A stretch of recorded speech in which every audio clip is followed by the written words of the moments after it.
こんにちは。私の日本語ポッドキャストへようこそ。このチャンネルでは日常生活でよく使う日本語や日本の文化を紹介します。日本人の話す自然な日本語をたくさん聞いてください。この動画には字幕をつけていません。もし字幕をつけたいときは YouTube の設定ボタンを押してください。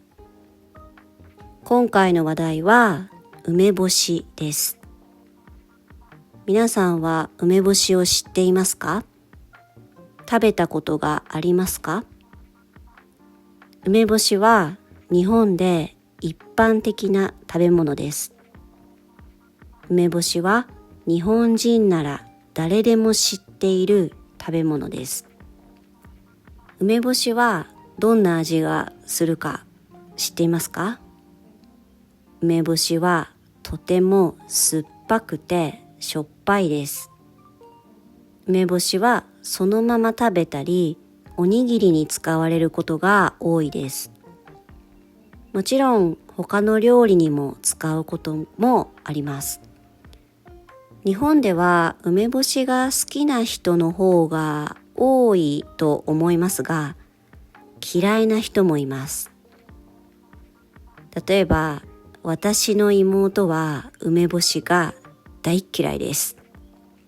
私の妹の場合は、どうして梅干しが嫌いかというと、すごく酸っぱくてしょっぱいからです。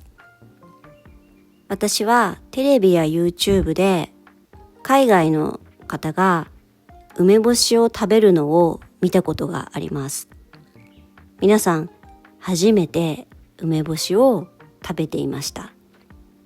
皆さん、梅干しを食べてとても驚いた顔をしたり、とても酸っぱそうな顔をしていました。梅干しを食べて後悔している人もいました。後悔するは何かをした後に、やっぱりそうしなければよかったと思うことです。例えば、梅干しを食べて後悔した。これは梅干しを食べた後に、やっぱり食べなければよかったと思ったという意味です。この話をして思い出したことがあります。私にはヨーロッパ出身の友達がいます。私は以前彼女に梅干しを送ったことがあります。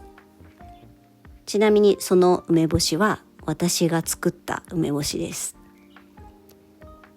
私は彼女に梅干しを送りました。その時に私は彼女に梅干しはすごくしょっぱいから1日水に入れておくといいよと教えました。梅干しを水に入れておくとしょっぱいのが少し取れるからです。彼女は私が教えた通りにしたようです。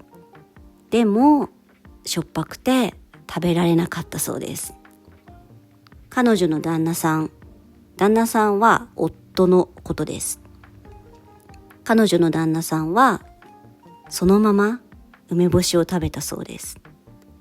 ですが、とても酸っぱくてしょっぱくて食べたことを後悔したらしいです。どうして梅干しがしょっぱいのかというと、梅干しは塩を使って作るからです。梅干しは梅の実をたくさんの塩につけます。そして干します。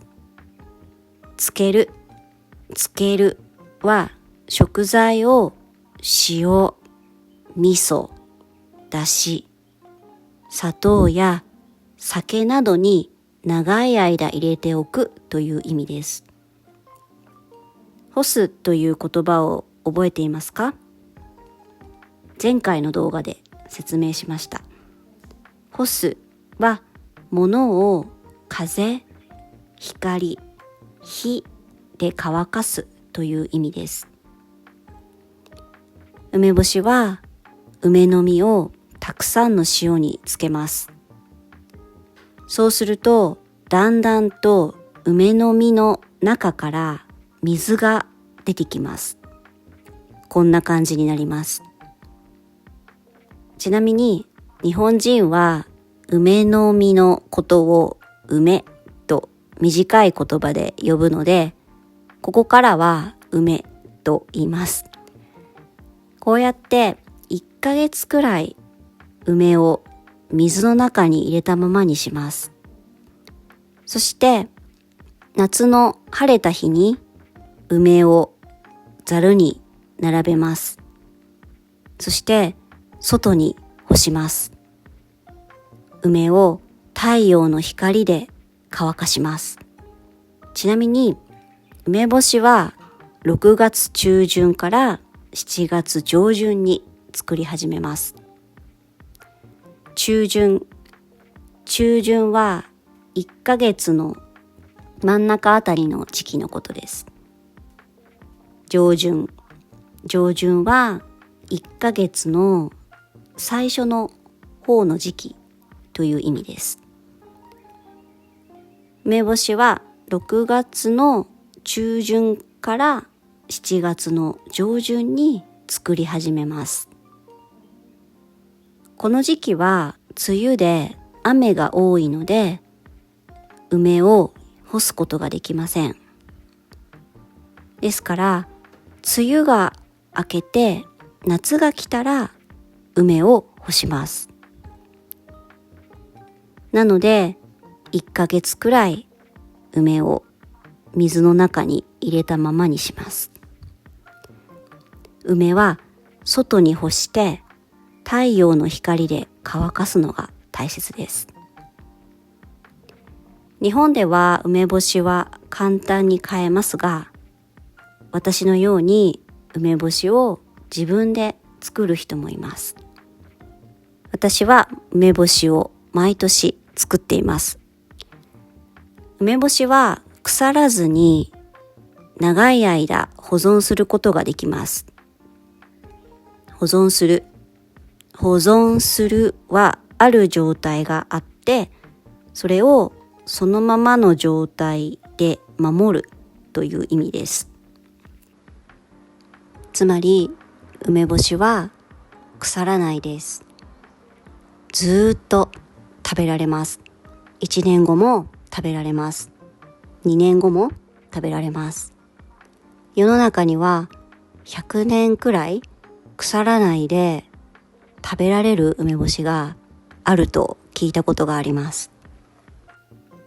どうしてかっていうと、塩で漬けているからです。そして太陽で乾かしているからです。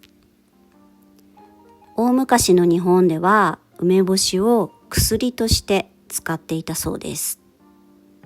皆さんは侍を知っていますか？日本のビデオゲームや映画に出てきますね。侍は昔国を守るために戦った人のことです。もちろん今の日本に侍はいません。侍は武士という呼び方もします。今から550年くらい前、日本にはたくさんの武士がいました。彼らは戦いに行くときに梅干しを持って行ったそうです。戦いに行って怪我をすることもありますね。怪我を治すために梅干しを使ったそうです。病気になる人もいたかもしれません。病気を治すために梅干しを食べたそうです。戦うと疲れます。元気がなくなります。そういう時に梅干しを食べて元気を出したそうです。昔はとても大切な食べ物でした。梅干しを食べるといいことがたくさんあります。例えば梅干しを食べると元気が出たり病気になりにくくなります。そういう力が梅干しにはあります。あとは梅干しには食欲を高めたり肌を美しくする力があります。食欲は食べたいと思う気持ちのことです。食欲を高める、食べたいと思う気持ちを強くさせるという意味です。食欲があるは食べたいという気持ちがあるという意味です。食欲がない、何にも食べたくないという気持ちのことです。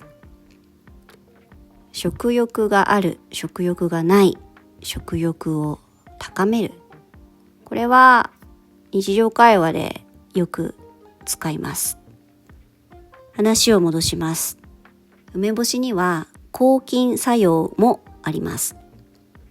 抗菌は菌に負けないという意味です。作用は力というニュアンスです。抗菌作用は菌に負けない力っていうニュアンスです。これは日常会話ではあんまり使いませんが、もし日本に住むなら知っていると便利な言葉です。梅干しは菌に負けない力を持っています。なので料理に使うと食べ物が腐りにくくなります。日本の梅雨、日本の夏は本当にジメジメして蒸し暑いです。毎年夏になると暑くて汗をたくさんかいて気持ちが悪くなってしまう人がいっぱいいます。吐いてしまったり、吐くは食べたものが口から出ちゃうっていう様子のことです。吐いてしまったり、体が震えてしまったり、もう動けなくなってしまったり、中には死んでしまう人もいます。そういうことがないように、よく日本人は夏に梅干しを食べたり、たくさん水を飲んだりします。私は一年中梅干しを食べますが、特に夏はたくさん梅干しを食べています。梅干しはただ酸っぱいだけの食べ物ではありません。すごい食べ物です。命を守る食べ物です。次は言葉の説明をします。色の話をします。皆さんは色の単語を覚えていますか？これは何色ですか？赤。これは青。これは黄色。これは緑。ではこれは黄緑です。黄緑。私は先ほど梅干しの作り方の話をしました。細かい話になりますが、梅はこういう色をしています。梅は最初の頃は黄緑です。そしてこの梅の様子を青梅と呼びます。これは青梅です。黄緑だけど青と言います。青梅は何日も経つとだんだんと黄色になります。梅干しは黄色になった梅を使います。私が言いたいことは、日本語では緑や黄緑のものを青ということがあります。青じゃないけど青ということがあります。果物や野菜の緑や黄緑を青ということが多いです。例えば、このリンゴの色は黄緑です。でも、日本語では青リンゴと言います。例えば、このトマトは食べられますか？いや、まだ青いから食べられません。このトマトの色は緑です。でも、青と言います。そして、これは日本の信号機です。この緑も青と言います。例えば、私は車を運転しています。信号が青の時、車は走ってもいいです。信号が青の時、車は走れます。信号が赤の時は、車は止まらなければいけません。こういうふうに緑のものを青という時があります。なんでなのか私わからないんですけど、そういうものなんですね。もうそういう日本語です。野菜、果物、信号機の緑色は青と言います。それ以外のものは緑なら緑、黄緑なら黄緑、青なら青と言います。この話は多分日本語の教科書には載っていません。役に立つか分かりませんが、一応お伝えしておきます。ということで今回はここまでにします。最後まで聞いてくださってありがとうございました。コメントやチャンネル登録をしてくださると励みになります。それでは今日も良い一日をお過ごしください。